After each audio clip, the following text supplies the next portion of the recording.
Okay, it's been a few weeks, and as promised, I am going to recommend some books to you. Read a book this week. Last week, I actually got a ton of reading done, and I've got some stuff to recommend to you. As always, davidpakman.com/recommendations. Okay. All of my recommendations from this week and prior weeks and months and years are listed there. If you use the links there to buy these books, we get a little bit of a cut. We get, as Andrew Yang likes to say, a slice of an Amazon transaction. You will be slicing off a piece of your transaction if you buy these books or any others that I recommend by going through the links at davidpakman.com/recommendations. Okay, first, a nonfiction recommendation. I have owned this book for a long time and finally got around to reading it. In Cold Blood by the great Truman Capote.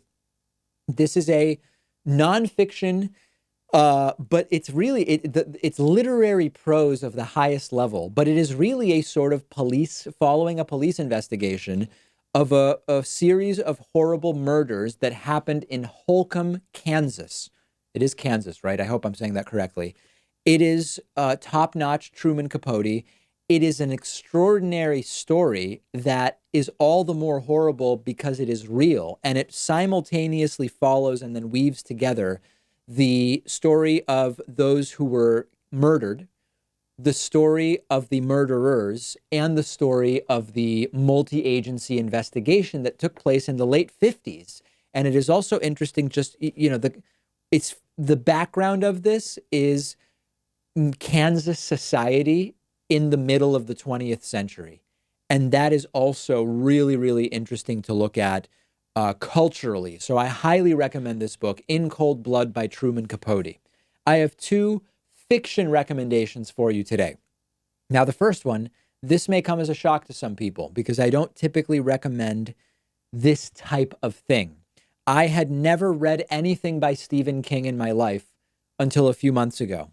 And I posted on Twitter, I want to read something by Stephen King. A lot of the recommendations were his older stuff, but a lot of people said, read his new book, newish book, The Outsider. And I got it and I read it, and it is a really enjoyable read. Now, I don't think I'm spoiling anything when I say I liked the book more until a supernatural element entered the story.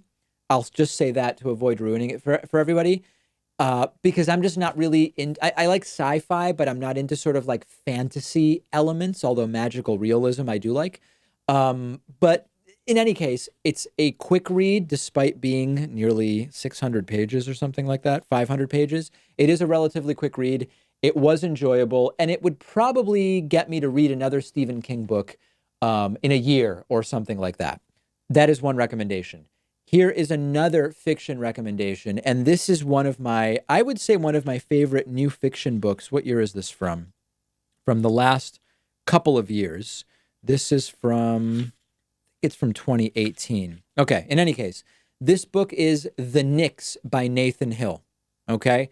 This is a book, I don't even know how to describe this book, but it weaves together like a present day-ish story with a past story earlier in the 20th century in the United States. It combines elements of a suspenseful thriller with literary fiction. And I don't really want to tell you much more about the story other than to say it crosses genres. And I think that almost any reader of good fiction would enjoy this book, The Knicks by Nathan Hill. Do I want to say anything else about it? I guess not. I mean, it's really one of my favorite new fiction books, non-sci-fi new fiction of the last couple of years.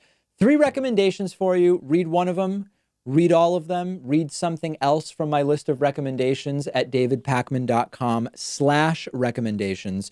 And remember that anything you buy that is linked to at davidpakman.com/recommendations, we get a slice of it, and you're supporting the work that we do. So make sure to check that out.